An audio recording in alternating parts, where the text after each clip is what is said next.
que el gobierno ha dado un comunicado a la prensa sobre la solicitud de salvoconducto y en resumen dice que se han efectuado consultas no solo internas sino con expertos juristas de la región y según indica el gobierno, una primera conclusión de este proceso de análisis jurídico-político es que desde la adopción de la Convención de Caracas de 1954 en el marco de la Organización de Estados Americanos se ha producido una evolución negativa, dice el Perú, en su práctica internacional. Se ha constatado en distintos casos, no solo vinculados al Perú, que en los últimos años se ha hecho uso indebido de esta norma, calificando a delitos comunes como casos de persecución política, delitos comunes como casos de persecución política. El gobierno considera que esta práctica desnaturaliza la esencia de la convención concebida para proteger a nacionales de Estados miembros del sistema interamericano de persecución política. En ningún caso, dice el comunicado, debe utilizarse para eludir la aplicación de leyes nacionales para que personas que han delinquido puedan liberarse de las decisiones judiciales. Manifiesta también su rechazo, malestar por el derecho ha sido desvirtuado al otorgársele a quienes no sufren una persecución en Estado democrático, sino que más bien son procesados o incluso condenados por delitos comunes. Por esta razón, el Ministerio de Relaciones Exteriores, por disposición del presidente de la República, planteará ante los países miembros de la OEA una propuesta de modificación de la Convención de Caracas 1954 para evitar que esta tergiversación de la esencia continúe ocurriendo.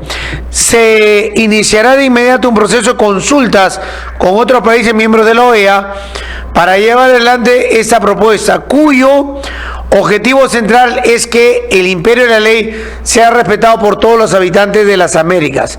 Oportunamente se estará comunicando la decisión que tome el gobierno. Ahora, ponemos freno ahí porque después hablan también acerca del tema de Cuba, pero la verdad es que llama la atención porque el gobierno está reaccionando a los sectores más radicales de la política en el Perú y se está alineando con ellos, que digamos es la extrema derecha, que dice no hay que darle asilo a Betsy Chávez, si se quiere quedar ahí en la embajada, que se quede y no hay que darle o expedirle el salvoconducto para que pueda irse a México.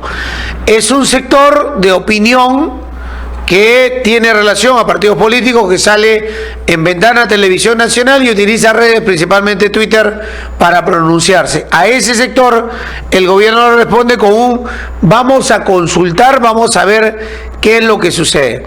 La columna de Miguel Ángel es muy interesante porque dice que no se están leyendo párrafos completos de la convención y además que el caso Betsy Chávez no sería retroactivo. O sea, lo que se puede decidir en la OEA será desde que se decida algo en adelante y no para atrás. Miguel Ángel, ¿cómo estás? Buenos días. Gracias por atendernos el día de hoy. ¿Cómo evalúas la situación al momento de lo que viene sucediendo con el caso Betsy Chávez? Muy buenos días, Fernando, muchas gracias por la invitación. Bueno, fíjate, yo creo que este es un asunto que se está mirando desde dos perspectivas. Una política, que es básicamente la del gobierno del Perú, y la otra jurídica, que es básicamente la que, si me permites, estoy diciendo en mi columna a la que te refieres. Ahora, yo podría asociar las dos cuando el presidente del Consejo de Ministros dice que es una entrevista que le hacen ayer, que se tiene poco margen para actuar porque la Convención de Caracas es muy clara que una vez conseguido el asilo hay que entregar el salvoconducto. Incluso dice él en la entrevista ayer, si no, terminaríamos como el caso de Odría, la dictadura de Odría. O sea, él mismo lo dice. Está haciendo un reconocimiento de lo que ya hemos venido diciendo a través de Radio 1 y de otros medios, porque yo siempre he creído que no importa lo que yo piense cuando hablamos jurídicamente, sino de lo que piensa el derecho. Si no, entonces pues volvemos el derecho antojadizo, caprichoso, y hacemos lo que nos da la gana. Ese no es el sentido del derecho. Por ejemplo, yo pienso que la señora Betsy Chávez no es una perseguida política. ¿Y qué importa que lo que yo piense? El instrumento jurídico dice que lo que importa es lo que diga el Estado asilante, o sea, México. México ya dijo que no es sino una perseguida política, y por eso le ha otorgado. Tiene esa categoría Betsy Chávez para México. Para México tiene esa condición de perseguida política, nos guste o no nos guste. Entonces, a partir de allí, nuestros márgenes, como dice el presidente José Ministro, son mínimos, pues, porque, a ver, la Convención de Caracas dice que se debe entregar, una vez que se ha conseguido el asilo, el Estado receptor, Perú, tiene que entregar el salvoconducto inmediatamente, así dice, inmediatamente. ¿Lo ha hecho? No, hasta ahora no lo hace. La Constitución Política del Perú es más categórica todavía. Dice, el Estado peruano reconoce el asilo. Y dice, acepta la calificación del Estado asilante. Mi madre, ya con eso se acabó todo. Pero el gobierno del Perú decidió políticamente efectuar consultas, pero no para decidir si otorga o no salvoconducto. Consultas para hacer una modificación de la Convención de Caracas. Bueno, si las hace, hay dos caminos. Si las hace, primero que no se va a hacer de la noche a la mañana. Y entonces, si no se hace de la noche a la mañana, el resultado va a ser seguramente, a la luz de lo que dice el gobierno del Perú, que se ha manoseado la institución de asilo, se asila a cualquier persona, etcétera. El resultado no le va a ser aplicable a la señora Chávez, porque no es posible que la ley, una vez hecha, la ley internacional, se aplique perjudicando a la persona, al reo o al presunto reo. No se le puede hacer eso. Entonces, no hay forma de que alcance a la señora Betsy Chávez, seguramente para el futuro, pero no ahora. ¿Qué hay que hacer?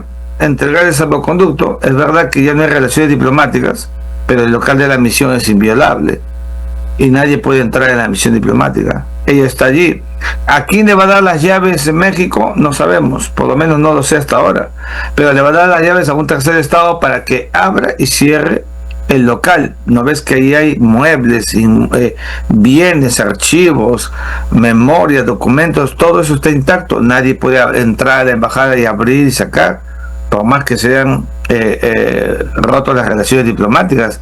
Entonces, ese señor de esa embajada que tiene la llave seguramente entrará a dejarle comidita y se saldrá. Así vamos a estar. Ese va a ser el tenor. Yo creo que eso no es lo que se espera, no es lo que se busca, y que te cumpla lo que dice la ley. Algo que no lo había tomado en cuenta. Artículo 36 de la Constitución: el Estado reconoce el asilo político, acepta la calificación del asilado que otorga el gobierno asilante. En caso de expulsión, no se entrega el asilado al país cuyo gobierno lo persigue. No se entrega la boca del lobo, pues. Ya. ¿No? Ya, pero digamos, los dos primeros son importantes para nosotros. O sea, cuando dice el Estado peruano acepta la calificación, lo que está diciendo es que el Estado peruano no discute, no cuestiona, simplemente acepta. Y al aceptar, entonces tenemos que entregar ese salvoconducto, porque el objeto del asilo no es que la señora Chávez permanezca en la embajada, es que salga. Y quien califica, acá dice, el Estado reconoce el asilo político. Quien califica asilo político es el otorgante, no el Estado peruano.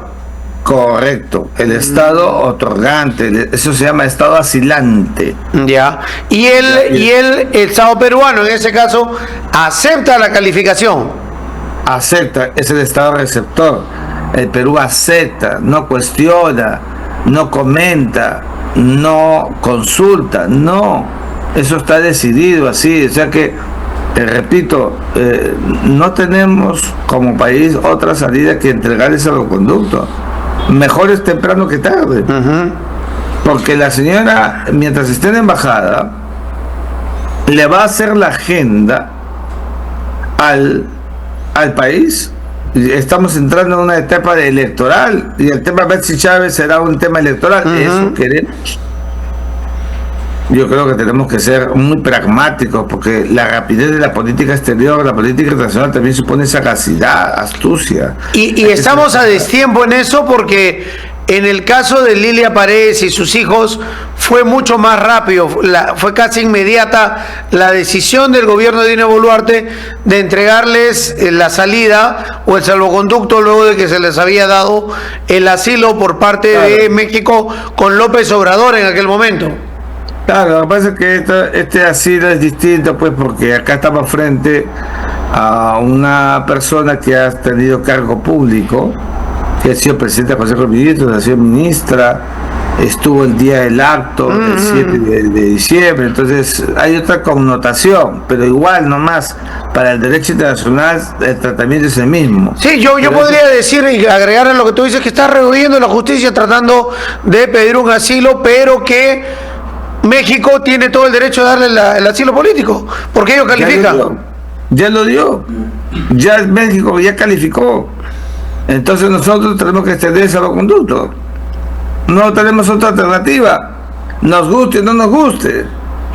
Tenemos que ser claros. Y yo lo hablo jurídicamente, porque por ejemplo, yo tengo claro que la señora Chávez no es una perseguida política. Me gusta o no me gusta, no me gusta, pero no tiene nada que ver con su persona. Ya. La persona, no tocamos a la persona de Betsy Chávez. Nos referimos a su comportamiento político y a la acción política. De eso estoy hablando. Entonces, esto es muy importante, y por esa razón es que en términos jurídico-políticos, la Convención de Caracas, como la Convención sobre Asilo, tiene una ratio humanitaria, y ese carácter humanitario tenemos que priorizarlo, nos guste o no nos guste. ¿Y estamos atrasados en el tema? Yo creo que ya empezamos a atrasarnos, porque el presidente del Consejo de Ministros habló de que le preguntaron por el tiempo y dijo hay una discrecionalidad. Y yo digo, que la discrecionalidad está subordinada a la inmediatez. Y la inmediatez es muy clara. ¿Cuánto tiempo vamos a esperar para que le dé ese salvoconducto? 6 meses, todo el tiempo del gobierno del presidente Gerí. Si eso va a ser, la idea va a ser que como que no quería hacerse problemas, y ya como va a terminar su gobierno se deshace el asunto. No creo que ese deba ser el mensaje.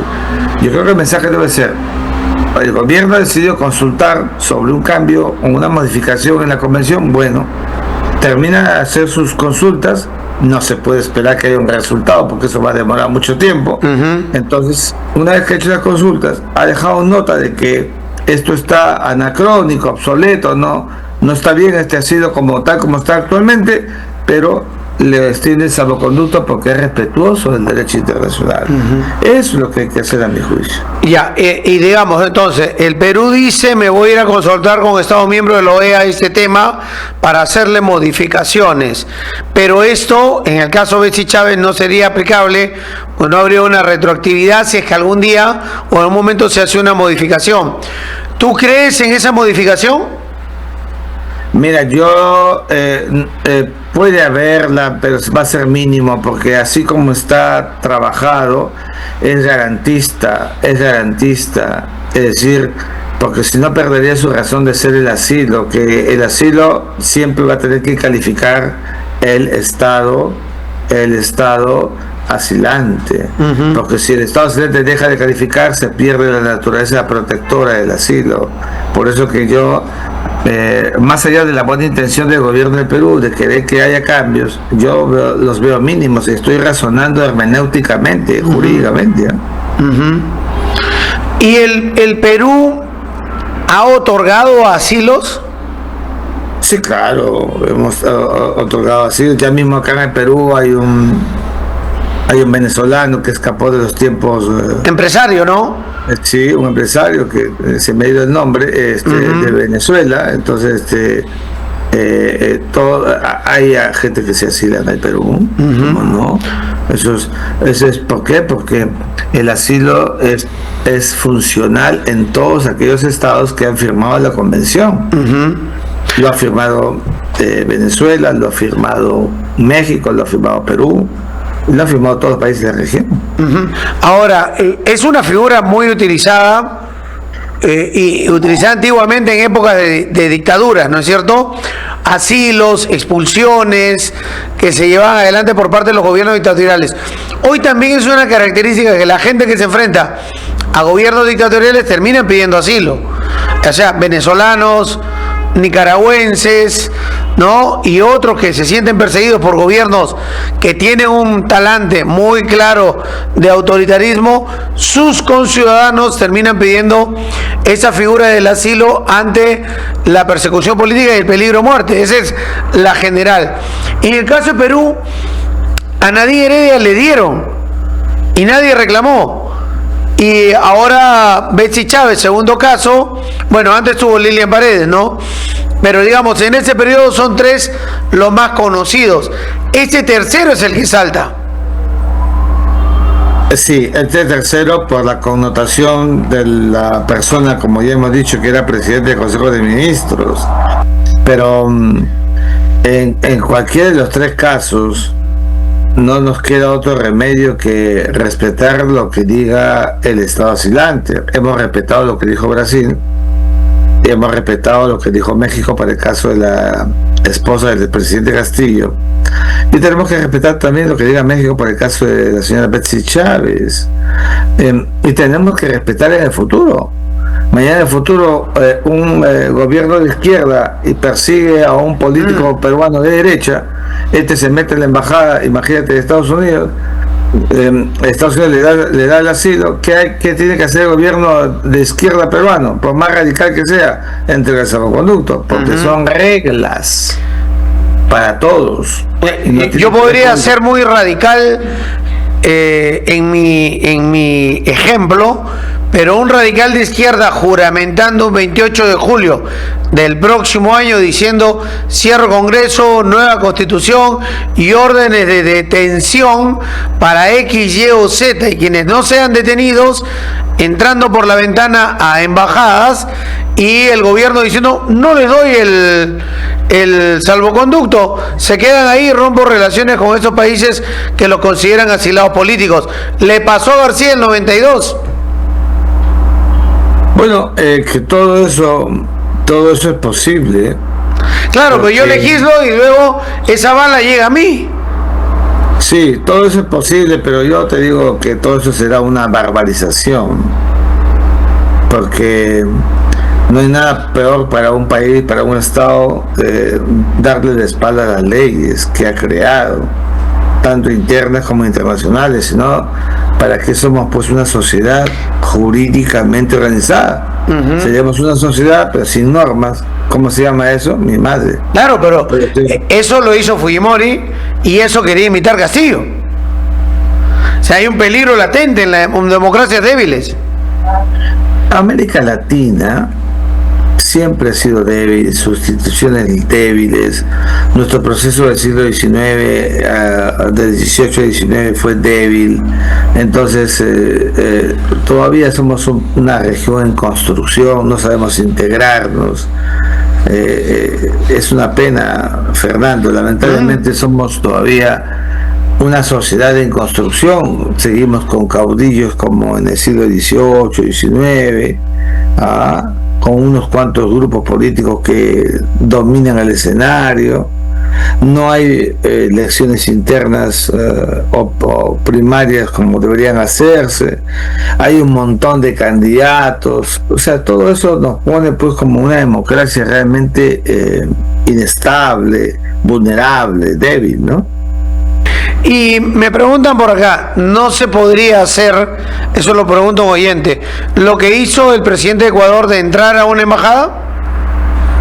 es lo menos que hay que hacer, porque eso es violar la Convención de Caracas de manera frontal.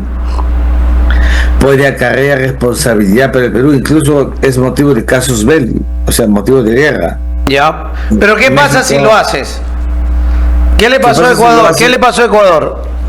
Actualmente están en un juicio en la Corte Internacional de Justicia Ya. y la Corte todavía no se ha pronunciado. Ah, bueno, si está en juicio lo van a perder. Bueno, seguro, claro que lo van a perder, eso no me quepa la menor duda, pero hay algunos que creen que ¿qué van a hacer? ¿Son pragmáticos? No, eso es un mal pragmatismo. El país se degenera, pierde prestigio, todo el suelo, y la diplomacia peruana se acabó. Si hiciéramos eso, yo estoy seguro que eso no pasa por la cabeza del canciller, del presidente del Consejo de Ministros, del presidente, me imagino. Lo que más me extraña es que Hugo de Celes de carrera y sabe lo que está pasando, y no hay una posición fuerte de la Cancillería sobre otras opiniones políticas dentro del gobierno. Sí, bueno, los cancilleres tienen que saber, sean de carrera o no de carrera. Yo fui canciller y no soy de carrera. O sea, el canciller tiene que saber. Sí, pero ya tú eres profesor de Derecho Internacional. A veces han colocado a algunos que ni siquiera en la profesión coincidían o en el trabajo. Sí, pues, ese es un problema, ¿no? Entonces, yo entiendo tu pregunta. Por eso el más claro caso, Popio Olivera, por ejemplo. ¿Ya? Que era más un canciller político, ¿no? Sí. Hemos tenido cancilleres en la viña del Señor de todo tamaño, ¿no? Pero digamos, yo creo que, digamos, pero siendo justicieros, esos pocos cancilleres islas han sido, digamos, los tenemos con los dedos contados, porque la historia diplomática peruana, desde 1821, en que nos hicimos independientes, la verdad que los cancilleres que hemos tenido en nuestra historia republicana han sido todos, o gran parte de ellos, yo diría mayoritariamente prestigiosos, importantes, sean de carrera o no, con la mística de Torretable. Algunos casos es por ahí porque que han habido, eso te doy toda la razón, pero digamos, tenemos que tener mucho tino. La política exterior peruana no puede perder la brújula. Ya le hemos consultado a la OEA, o se está consultando a la OEA, se va a terminar la consulta, hay que volver a Lima y allí entregar el salvoconducto. Mira, eso va a ser bueno, porque ya con eso estamos diciendo que el Perú muestra su discrepancia al mundo, a la comunidad nacional, internacional, pero somos respetuosos del derecho internacional. Por eso extendemos el salvoconducto, dejando en pie que para el Perú no es una perseguida política del señor Chávez, pero se entrega el salvoconducto. Tengo un tema final, el de Carlos Zamora, que era el embajador de Cuba en Lima. ¿Qué es lo que ha pasado? Porque algunos hablan o lo acusan de ser un espía cubano y un operador cubano en nuestro país. Otros hablan de que ha sido detectado por un informe de inteligencia de nuestro país y que incluso tiene la figura de expulsado del Perú. ¿Cuál es la verdad sobre el señor Zamora, que le dicen el gallo?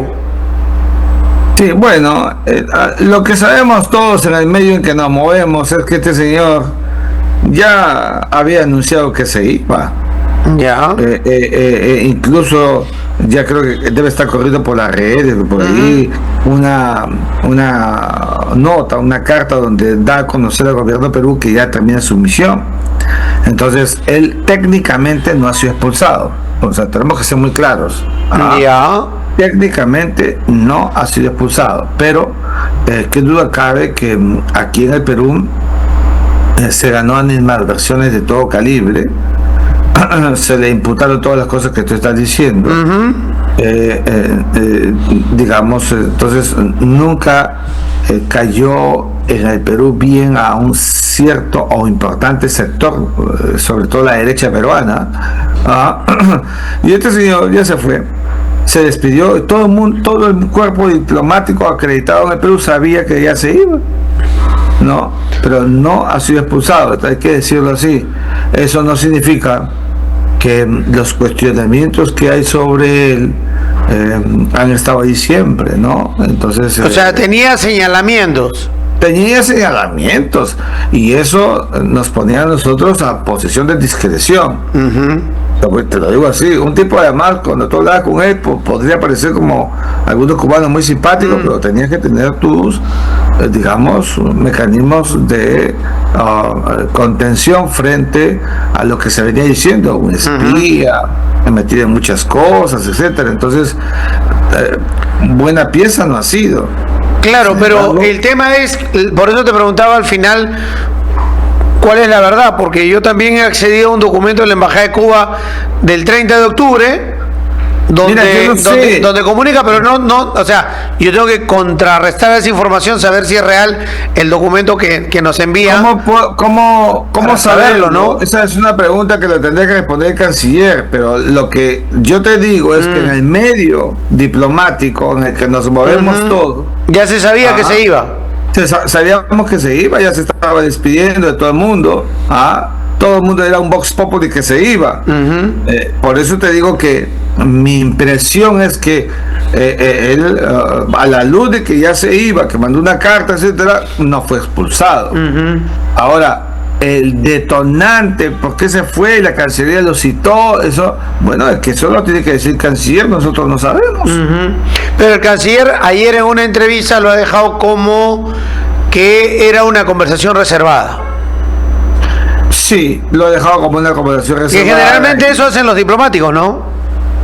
Yo creo que tienen todo el derecho de hacerlo porque puede haber sido una conversación con asuntos que generalmente son asuntos de Estado. Entonces, eso queda allí y por eso que la Cancillería comunicó, ¿no es cierto?, escuetamente que se ha conversado con el señor Zamora y deja su cargo.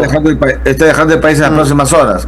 Bueno, esa es la redacción que ha optado la Cancillería, pero como te digo, ya todos sabíamos que el señor Zamora se iba. O sea, eso es lo que corría como vox populi en el medio diplomático. Perfecto. Miguel Ángel, nos ganó el tiempo. Te dejo un abrazo. Muchas gracias por ser tan claro. Gracias a usted. Chao. Gracias, muy bien. La 9:01, Miguel Ángel Rodríguez Mackey con nosotros.